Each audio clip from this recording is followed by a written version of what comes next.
ওম শান্তি। আজি ৯/৪/২০২৫ বৰ্ষৰ প্ৰাতঃ মুৰলী।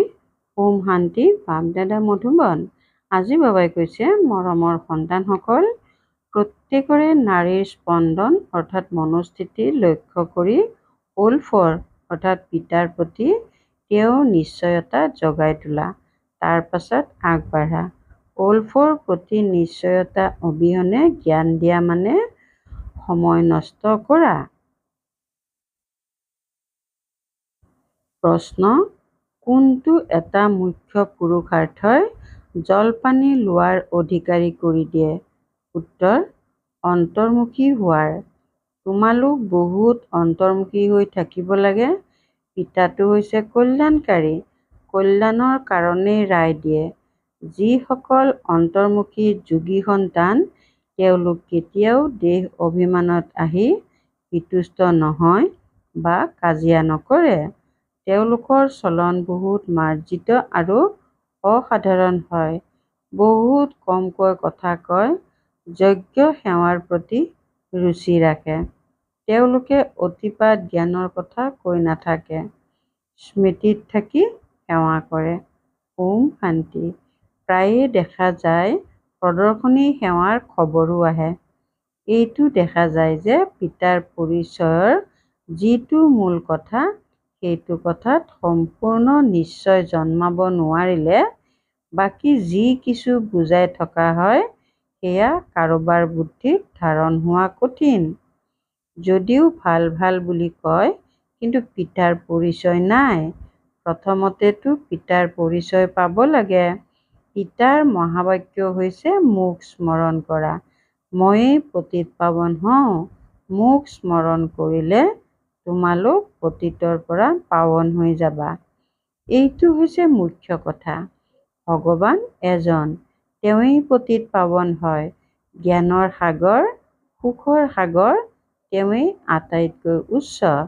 এইটো নিশ্চয়তা জন্মি গ'লে তেতিয়া ভক্তি মাৰ্গৰ যি শাস্ত্ৰ, বেদ অথবা গীতা, ভাগৱত আছে, সকলোবোৰ খণ্ডন হৈ যাব। ভগৱানেতো নিজেই কয়, এইবোৰ মই শুনোৱা নাই, মোৰ জ্ঞান শাস্ত্ৰত নাই। সেয়া হৈছে ভক্তি মাৰ্গৰ জ্ঞান। মইতো জ্ঞান দি সৎগতি কৰি গুচি যাওঁ। পাছত এই জ্ঞান প্ৰায় লোপ হৈ যায়। জ্ঞানৰ প্ৰাৰব্ধ সম্পূৰ্ণ হোৱাৰ পাছত আকৌ ভক্তি মাৰ্গ আৰম্ভ হয়। তেতিয়া পিতাৰ প্ৰতি নিশ্চয়তা জন্মিব। তেতিয়া বুজি পাব, ভগৱান উবাচ অৰ্থাৎ ভগৱানে কয়, এইবোৰ ভক্তি মাৰ্গৰ শাস্ত্ৰ। জ্ঞান আৰু ভক্তি আধা আধা চলে। ভগৱান যেতিয়া আহে, তেতিয়া নিজৰ পৰিচয় দিয়ে। মই কওঁ ৫০০০ বছৰৰ কল্প মইতো ব্ৰহ্মাৰ মুখেৰে বুজাই আছো। গতিকে প্ৰথম মুখ্য কথাটি বুদ্ধিত ধাৰণ কৰিব লাগে যে ভগৱান কোন হয়। এইটো কথা যেতিয়ালৈকে বুদ্ধিত ধাৰণ নহয়, তেতিয়ালৈকে অন্য কিবা বুজালেও কোনো প্ৰভাৱ নপৰিব। গোটেই পৰিশ্ৰম এইটো কথাতেই হয়। পিতা আহেই কবৰৰ পৰা জগাবলৈ। শাস্ত্ৰ আদি পঢ়িলেতো জাগি নুঠিব। পৰম আত্মা হৈছে জ্যোতিস্বৰূপ, গতিকে তেওঁৰ সন্তানসকলো জ্যোতিস্বৰূপ। কিন্তু তোমালোক সন্তানসকল অৰ্থাৎ আত্মাসকল পতিত হৈ গৈছা, যাৰ কাৰণে জ্যোতি নুমাই গ'ল, তমোপ্ৰধান হৈ গ'ল। পোন প্ৰথমে পিতাৰ পৰিচয় নিদিলে বাকী যি পৰিশ্ৰম কৰা হয়, মতামত আদি লিখোৱা হয়, সেয়া একো কামৰ হৈ নাথাকে। সেইকাৰণে সেৱা হৈ নুঠে। নিশ্চয়তা জন্মিলে তেতিয়া বুজিব যে যথাযথ ব্ৰহ্মাৰ দ্বাৰা জ্ঞান দি আছে। মনুষ্যই ব্ৰহ্মাক দেখি কিমান বিভূতিত পৰে, কিয়নো পিতাৰ পৰিচয় নাই। তোমালোক সকলোৱে জানা যে ভক্তি মাৰ্গ এতিয়া অতীত হৈ গ'ল। কলিযুগত হৈছে ভক্তি মাৰ্গ আৰু সংগমত হৈছে জ্ঞান মাৰ্গ। আমি এতিয়া সংগম যোগী, ৰাজযোগ শিকি আছো। নতুন সৃষ্টিৰ কাৰণে দৈবী গুণ ধাৰণ কৰোঁ। যিসকল সংগম যুগত নাই তেওঁলোক দিনে প্ৰতিদিনে তমোপ্ৰধান হৈয়ে গৈ থাকে। সেইফালে তমোপ্ৰধানতা বাঢ়ি যায়, এইফালে তোমালোকৰ সংগম যুগ সম্পূৰ্ণ হৈ গৈ আছে। এইবোৰ বুজিবলগীয়া কথা নহয় জানো? বুজাওতা সকলো ক্ৰমানুসৰিয়ে হয়। বাবাই নিতৌ পুৰুষাৰ্থ কৰাই নিশ্চয় বুদ্ধি বিজয়ন্তী। সন্তানসকলৰ অদৰকাৰী কথা কৈ থকাৰ অভ্যাস বহুত আছে। পিতাক স্মৰণ নকৰে। স্মৰণ কৰাটো বৰ কঠিন। পিতাক স্মৰণ কৰিবলৈ এৰি নিজৰে কথা শুনাই থাকে।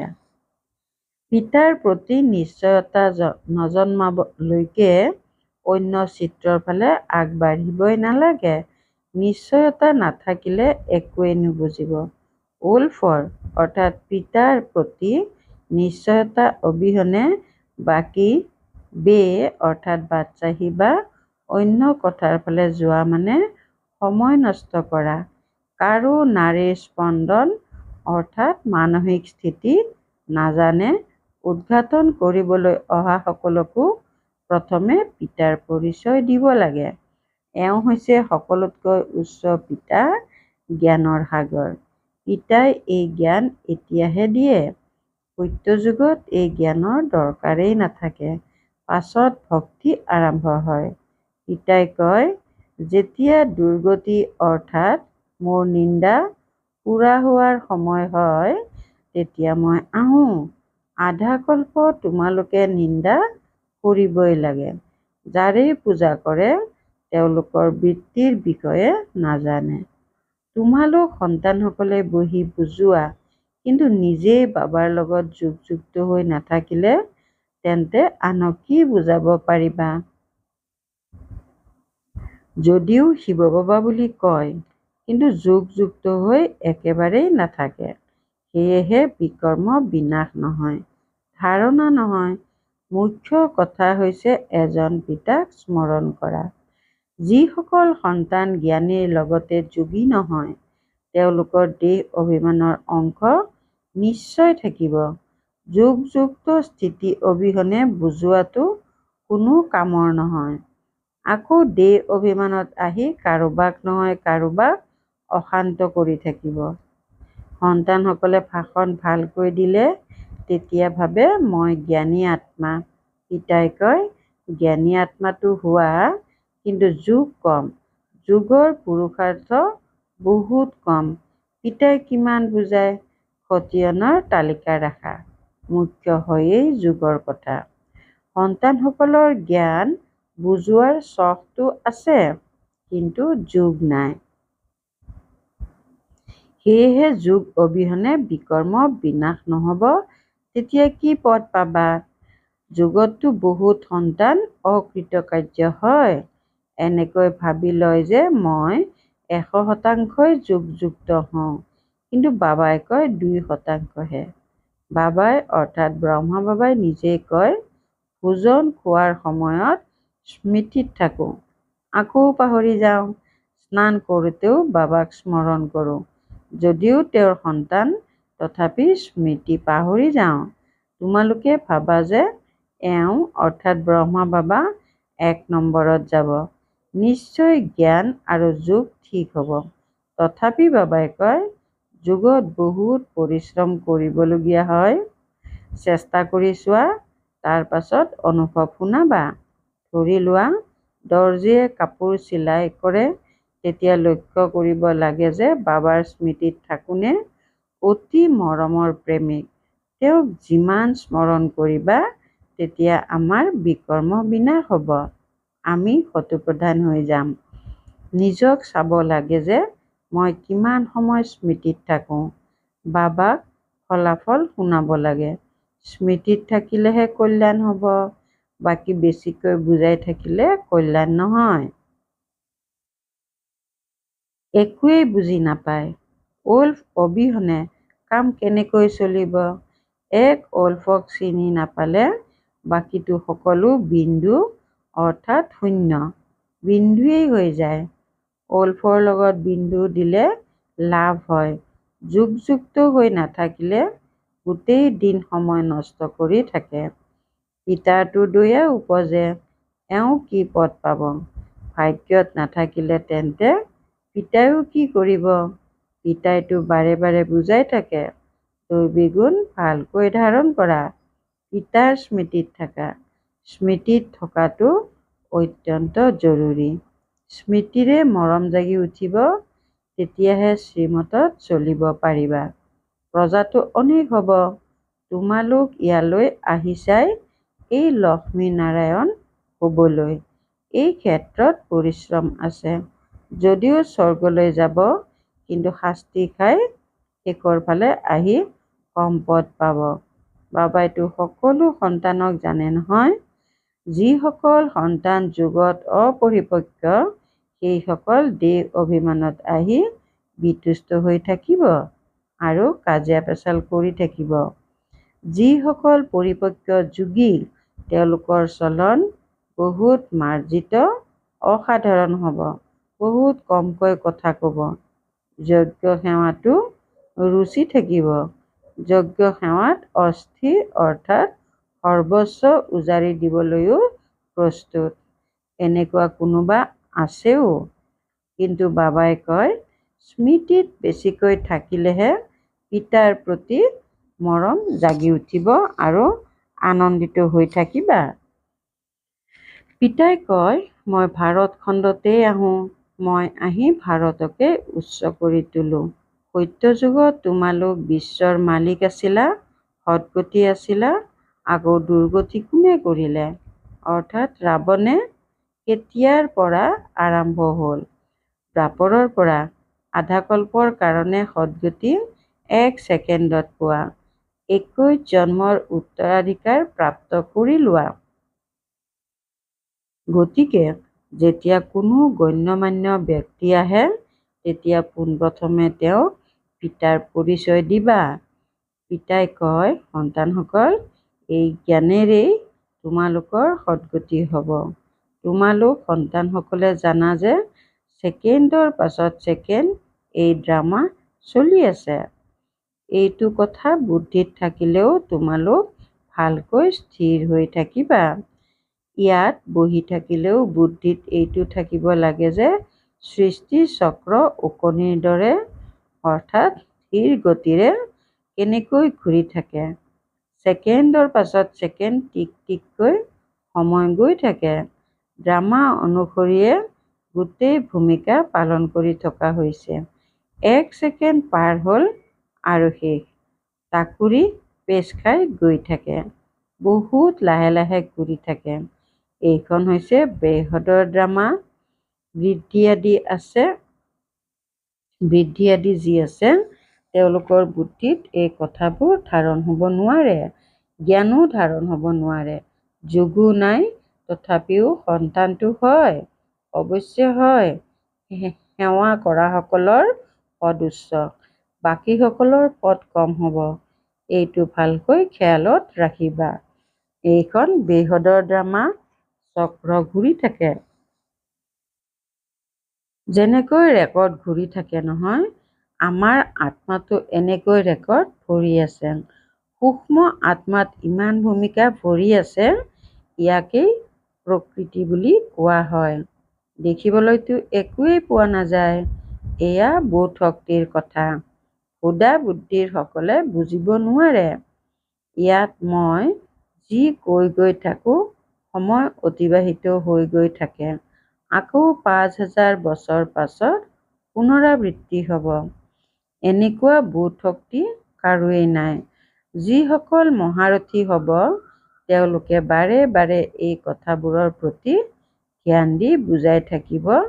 সেইবাবে বাবাই কয়, পোনপ্ৰথমে পিতাৰ স্মৃতিত থকাৰ গাঁঠি বান্ধা, অৰ্থাৎ প্ৰতিজ্ঞা কৰা। পিতাই কয়, মোক স্মৰণ কৰা।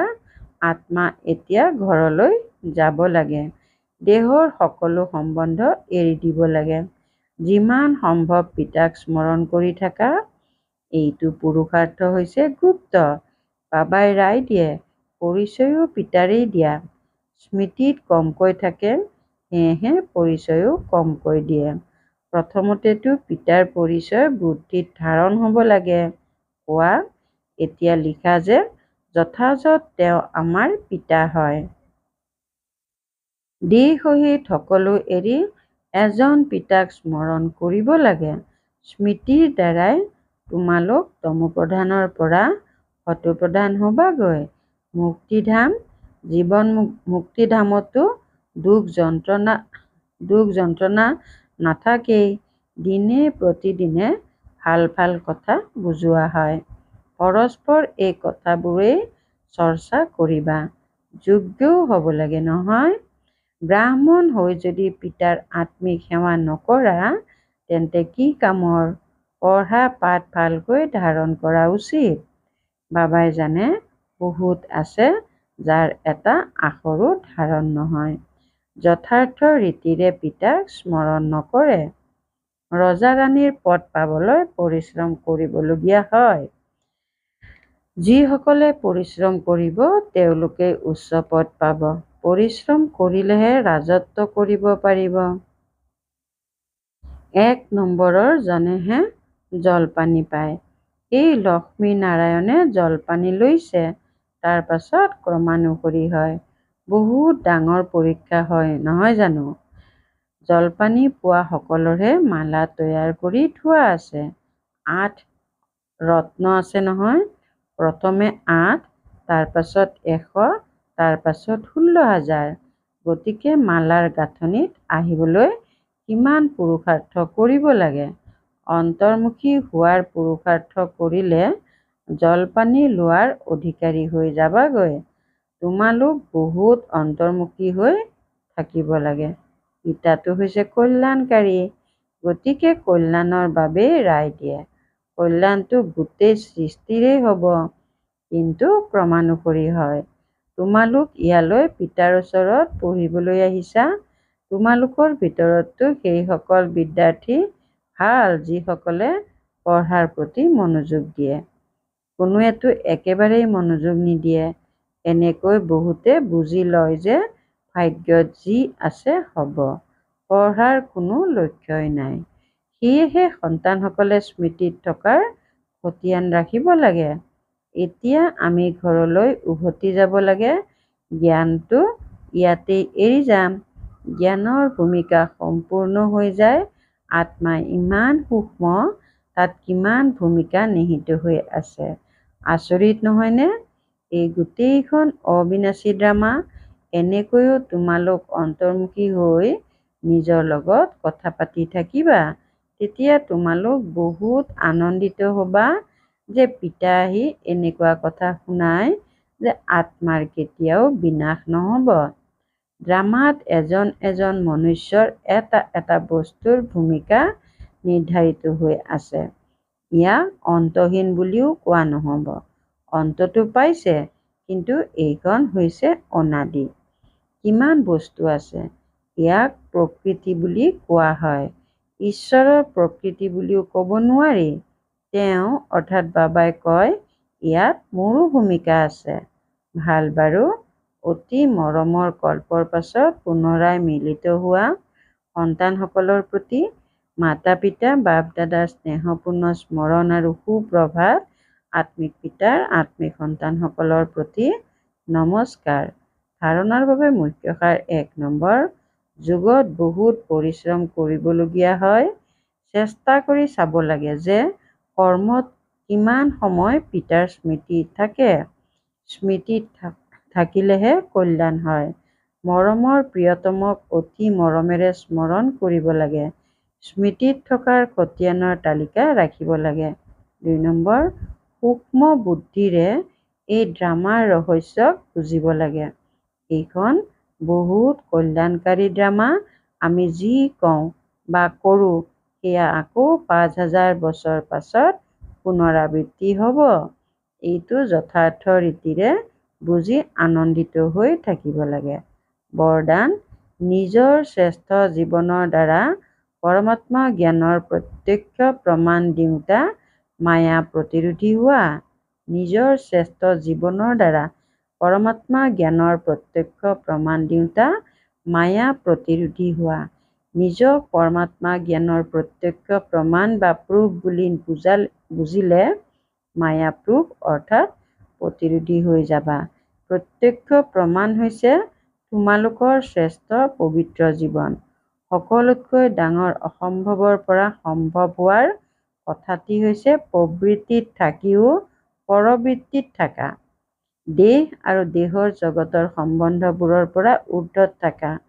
পুৰণা শৰীৰৰ চকুৰে পুৰণা জগতৰ বস্তুবোৰ দেখিও নাচাবা, অৰ্থাৎ সম্পূৰ্ণ পবিত্ৰ জীৱনত চলা, এয়াই পৰমাত্মাক প্ৰত্যক্ষ কৰাৰ বা মায়া প্ৰতিৰোধী হোৱাৰ সহজ সাধন। শ্লোগান: মনোযোগ ৰূপী প্ৰহৰী ঠিকে থাকিলে অতীন্দ্ৰিয় সুখৰূপী সম্পদ হেৰাব নোৱাৰে। মনোযোগ ৰূপী প্ৰহৰী ঠিকে থাকিলে অতীন্দ্ৰিয় সুখৰূপী সম্পদ হেৰাব নোৱাৰে। ওম শান্তি। সংযুক্ত ৰূপৰ স্মৃতিৰে সদায় বিজয়ী হ'বলৈ আজিৰ অব্যক্ত সংকেত সীতা সংগী কৰোঁতা কৰিটো লৈছা। এতিয়া তেওঁক সংযুক্ত ৰূপত অনুভৱ কৰা আৰু এইটো অনুভৱক বাৰে বাৰে স্মৃতিলৈ আনি আনি স্মৃতিস্বৰূপ হৈ যোৱা। বাৰে বাৰে পৰীক্ষা কৰা যে সংযুক্ত হওঁ। কাষৰীয়াটো কৰা নাই। যিমানেই সংযুক্ত ৰূপৰ অনুভৱ বঢ়াই যাবা, সিমানেই ব্ৰাহ্মণ জীৱন অতি প্ৰিয় মনোৰঞ্জক অনুভৱ হ'ব। ওম শান্তি।